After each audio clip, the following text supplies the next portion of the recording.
அமித்ஷா அவர்கள் வந்து மதுரையில் பேசும்போது என்ன சொல்லியிருந்தாருன்னா 1000 ஆண்டு பழமையான திருப்பரங்குன்றம் மலை, ஆனால் அதை வந்து சிக்கந்தர் மலையா வந்து மாற்ற வந்து முயற்சிக்கிறாங்க திமுக. எந்த ஆவணத்தில் சிக்கந்தர் மலைன்னு இருக்கு? தமிழ்நாட்டில் எந்த ஆவணத்தில் ரிஜிஸ்டர் ரெவென்யூ ஆஃபீஸ் எல்லாம் இருக்கு? ஆவணங்கள் எங்கேயாவது மாற்ற முயற்சிக்கிறாங்க அப்படின்றத இல்லை, அதுக்கான எந்த ஒரு இடத்துல இருக்கு? சிக்கந்தருக்கு சமாதி இருக்கு. சமாதி இருக்கனால சிக்கந்தர் மலைன்னு மாற்ற பார்க்குறாங்கங்கிறது யார் அதை கொடுக்குறாங்க? அவர் குறிப்பிட்டு சொன்னார், திமுகவை மக்கள் மன்னிக்க மாட்டார்கள் அப்படின்னு வார்த்தை சொன்னார். சிக்கந்தர் போட்டு என்ன ஆணவம் இருக்குது அப்படிங்கிற மாதிரி கேள்வி கேட்கிறார். சிக்கந்தர் மலைன்னு பெயர் மாற்றம் செய்கிறதுக்கு எந்த முயற்சி இருக்கு? ஒரு போலியான ஒரு புனைவை வந்து அவர் தூவுறாரு. ஏன்னா இந்த மதவெறியர்களுக்கு உண்மையை பற்றி கவலை கிடையாது. 10 முறை திருப்பிச்சுன்னா உண்மையாயிடும்னு நினைக்கிறாங்க. மக்கள்கிட்ட சிக்கந்தர் மலை இருக்குன்றாங்க. நமக்கு பொறுத்த வரைக்கும் யாதும் ஊரே யாவரும் கேளீர். எல்லா கடவுளையும் நம்ம கடவுளாக ஏற்றுக்கிட்டவங்க தான்.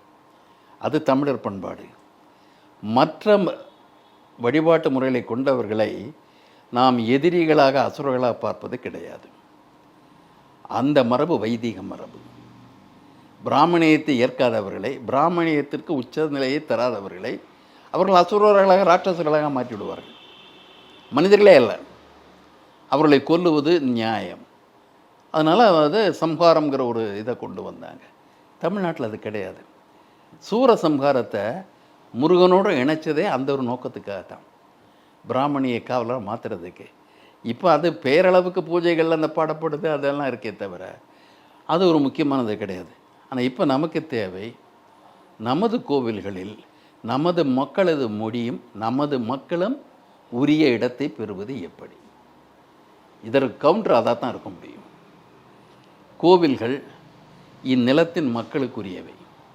அந்த காலத்தில் மன்னர் கட்டி இருக்கலாம், மற்றதெல்லாம் பண்ணியிருக்கலாம். ஆனால் மன்னர் என்ன சொந்த பணத்தை வச்சா கட்டினார்? மக்களை வந்து கட்டாய வேலையை உடைப்பை வாங்கிட்டார். மக்கள்னு திரட்டின நிதியை கொண்டு வந்தார். கொஞ்சம் பேருக்கு எந்த ஒரு இழப்புக்கும் ஈடு கொடுக்காம நிலத்தை அபகரிச்சுட்டு கோவிலெல்லாம் கட்டியிருக்காங்க. அரசர் காலத்தில் உருவாக்குனது. அரசாட்சி போய்விட்டு மக்களாட்சி, மன்னராட்சியை போய் மக்களாட்சியை வந்து விட்டால் மன்னர் காலத்து கோயில்கள் யாருக்கு சொந்தம்? மக்களுக்கு தான் சொந்தம். ஆனால் பிராமணர்களுக்கு சொந்தம்னு எப்படி சொல்ல முடியும்? இது மக்களுக்குரிய கோவில். ஆகவே மக்களுக்குரிய கோவில்கள் அந்த மக்கள் கட்டுப்பாட்டில் இருக்க வேண்டும், அந்த மக்கள் மொழிக்கு வர வேண்டும்.